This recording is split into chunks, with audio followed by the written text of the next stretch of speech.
Atlantique. Mediapart affirme aujourd'hui que le Premier ministre avait connaissance dès la fin des années 90 de ces accusations alors qu'il était député du département. Devant l'Assemblée, cet après-midi, il a nié farouchement. Explication avec Geoffrey Marin-Joris.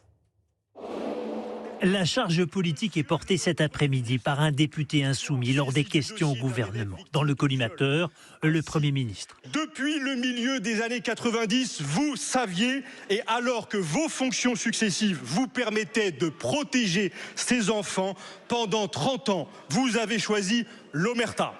En face, François Bayrou campe sur sa ligne. Il affirme ne pas avoir eu connaissance des faits alors qu'il était ministre de l'Éducation nationale entre 1993 et juin 1997. Évidemment, je n'ai jamais été informé de quoi que ce soit de violence ou de violence a fortiori sexuelle.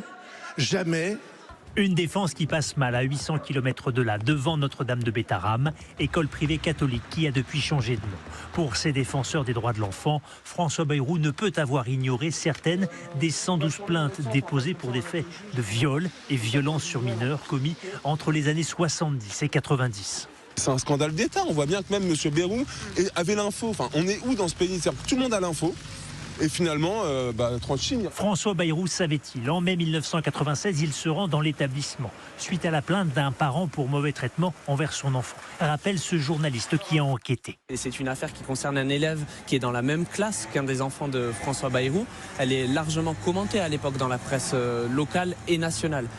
Donc il est impossible que François Bayrou n'ait pas été informé.